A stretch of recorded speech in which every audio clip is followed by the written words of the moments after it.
Hey guys, it's me, EODGamer here. In this video, I just want to talk about something that is like very commonly mentioned in the community right now. If you do not have Robin, is Feixiao not worth pulling? Is she useless totally? Can you not like run Feixiao with Robin? The long answer is you actually can still play Feixiao without Robin. But one of the important things to know about why they work so well together is their playstyles are super similar. Feixiao wants to attack as often as she can so that she can get as much stacks as she can for her flying auras to be able to out more often and do like massive amounts of damage.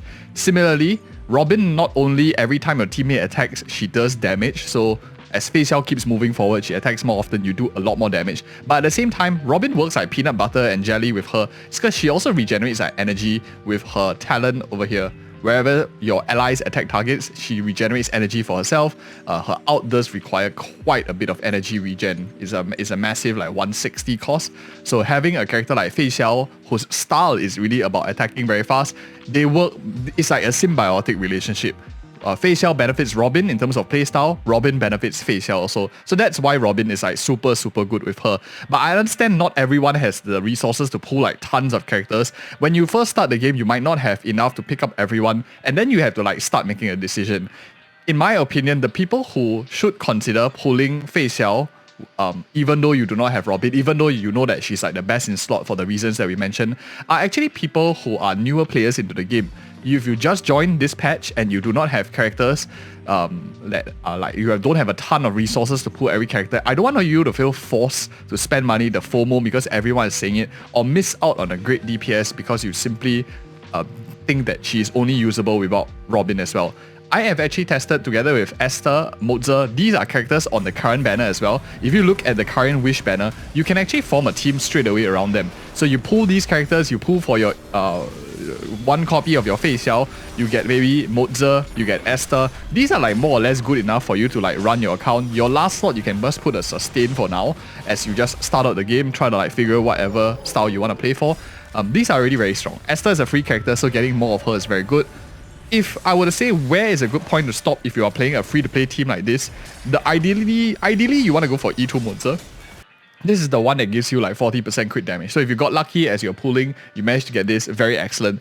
This is super strong with her. He becomes a really strong supportive unit. Especially if you are not a whale, you don't have characters, for example, like Topaz and Nambi in your roster, you do not have other units that support her really well. Or maybe you just simply do not have Mark 7 build like I do. I don't have her like tremendously well built. Mozer is a pretty good fun alternative. New character in the game, also quite good to explore. He has a massive amount of crit rate, or crit damage over here. If you count the amount of crit damage, he actually has like 32% crit damage in his traces. It's massive amounts. If you compare to like any other character in the game, you can just go and count the crit ratios. Even Feixiao, a 5-star, also doesn't have the same amount. She only has like 24 crit value in equivalent. So Mozer has a lot of promise. Free-to-play teams, Esther, if you talk about a proxy to Robin, is probably the closest alternative. The reason for that is Robin has a team-wide action push. She does a lot of buffing for the rest of the team. Esther is similar in that sense where you are typically running a double hyper carry strategy or double DPS strategy with Feixiao because you want someone else to help you proc the stacks for flying auras, someone that attacks very often, follow attacks and whatnot.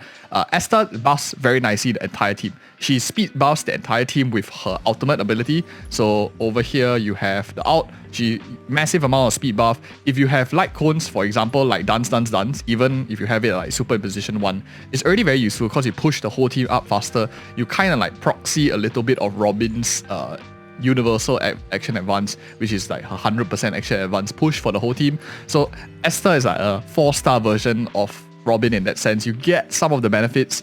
Unfortunately, she doesn't do as much damage as Robin, but she still contributes quite a bit to the team in terms of like boosting for speed as well. So Esther, very strong alternative. She is relatively affordable to build. As you get her Idons, she becomes much more reasonable. You don't reduce like outstacks and stuff. But this is not the only character. Maybe you just simply do not like Esther's design. There is another option that you can play, and that will of course be to use a character, for example, like Hanya. Hanya is excellent for hyper carry characters. So if you're looking for more of a hyper carry style, Hanya is great for buffing 1. And one of the reasons why Hanya is also pretty decent to use, she's like super forgotten. She buffs her ally speed based on her speed with her ult and also buffing the attack. So you get a huge amount of attack buff and a 20% speed buff. And my Hanya is like almost 200 speed, so there's a 40 flat speed, which is almost the same as whatever Esther is offering. At the same time, when you attack an enemy with burden, you apply your skill, you put the burden on them, the damage increases by 31%, so it becomes a very single target hyper carry style, which is excellent for a character that wants to be in the single target mode like Feixiao anyway. This applies a stack of burden, which helps you gain more skill points too, which helps because Feixiao always wants to use skill points to like get as much flying aura stacks as she can. So this is also really strong. So a hyper carry team, for example, like Hanya, together with even a team like Esther to buff the entire team up is also very, very good. If you do not have like Mozer well invested, you do not have March 7 Hunt, you don't want to play into those teams, those are also some options.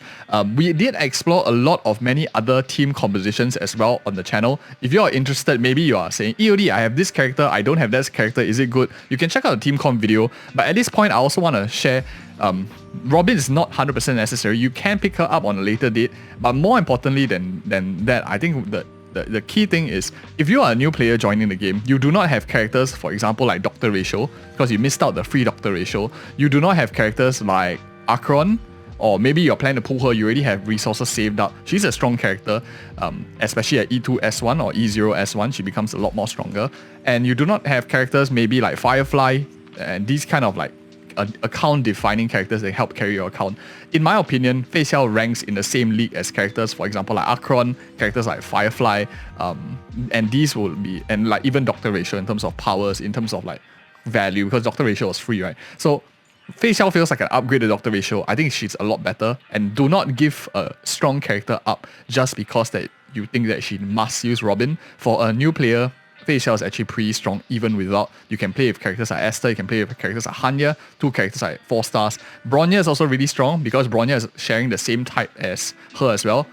Bronya has immediate push. You can use your skill over here and immediately push your teammate up, so you can have a hyper carry style of Feixiao doing a lot of damage. If you saw our E0 to E6 comparison, we were just using like Bronya, no Robin at all, and you can see like damage numbers is very, very strong that Bronya actually provides. Of course, this is a standard 5-star. Some of you newer players might not have it, but she's a good proxy for her hyper carry. If you're running like Bronya, Hanya, you will have like tons of damage already. So very many good options actually. And I think one of the biggest issues currently in the game state is everyone is just fixated on one team for Feixiao.